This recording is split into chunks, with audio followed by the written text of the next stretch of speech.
Are you looking for new real estate investment strategies to seriously boost your cash flow? If so, investing in multifamily property might be the right fit for you. As its name suggests, a multifamily property contains more than one housing unit, but no more than four. For example, duplexes, townhomes, and four-unit apartment buildings. Single-family homes may appear to be a safer and more affordable investment, but multifamily homes generate higher monthly rental income with lower total maintenance costs, making it a profitable investment for you. You may be wondering, how can I get started with this type of investment? Well, we're here to give you 8 easy tips that will help you take on this strategy like a pro. The first thing any investor should do when presented with an investment opportunity is to find their 50%. This easy calculation will roughly estimate a property's potential profit and help an investor decide whether or not a deal is worth pursuing. Here's what that means. As an investor, you'll receive rent payments from your tenants, but you should always expect to spend 50% of that income on maintenance and repairs. The 50% of what's left will be your estimated NOI, or net operating income. Tip number 2 is to use your estimated NOI to calculate your cash flow and further investigate how worthwhile the potential deal could be. To clarify, your cash flow is the actual money that you will be putting into your pocket on a monthly basis. To find this number, simply subtract the property's monthly mortgage from your NOI. Once an investor has calculated the NOI and cash flow of a potential deal, they should work to figure out their capitalization rate, or cap rate for short. Calculating this rate will answer the question, how long will it take to see a return on my investment? There are 2 things to remember about cap rates. Number 1, the cap rate for a safe investment is usually in the low 1 to 2% range. And 2, the cap rate you calculate will not take into account any increase in property value, boosts in monthly NOI, and the many tax breaks that multifamily property owners receive. To find your cap rate, multiply your NOI by 12 to find your annual NOI. Then divide that number by your mortgage. A high cap rate usually indicates a higher return on a riskier investment, and a lower cap rate usually indicates a lower return on a safer investment. A good cap rate will usually fall between 5 and 10%.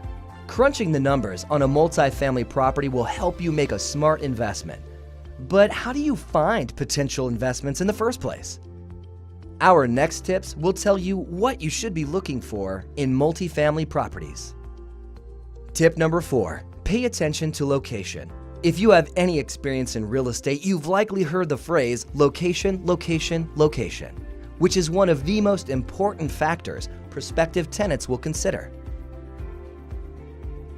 A good location will show high growth potential, high yield, have high demand, and will be well maintained.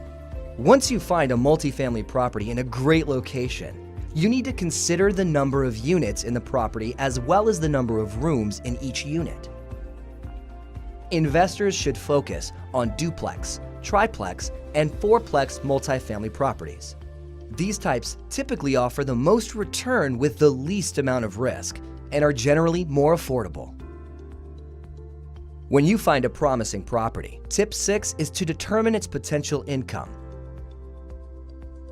Sites like Rentometer and Craigslist are helpful resources to look at current rental prices in a given market. Don't forget the 50% rule here. Remember, 50% of an investment's income should be spent on expenses, not the mortgage.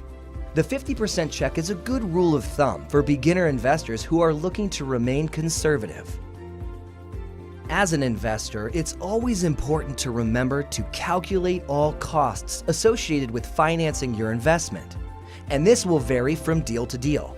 For example, if you decide to live in one of the units in your property and rent out the others, a lender will factor that into their qualifying ratio. Your credit score will also influence the qualifying process. A lender will look at 4 things: credit, debt-to-income ratio, the size of your down payment, and your deal's projected monthly cash flow. Our last tip for multifamily investors is to always identify the seller of the property you're considering. For example, there is potential to save when you purchase a bank-owned or for-sale-by-owner property, but these property types will follow different processes. Remember, every property's purchase price will be affected by the motivation of its seller, and investors will better know what to expect from a deal if they are fully aware of the seller's circumstances. Now that you've received a few pro tips on how to start investing in multifamily real estate, will you consider adding this property type to your investment portfolio? Remember, diversification is key. Share your real estate experiences in the comments or leave us a multifamily investing question. And as always, if you enjoyed learning today, don't forget to like this video and subscribe to our channel.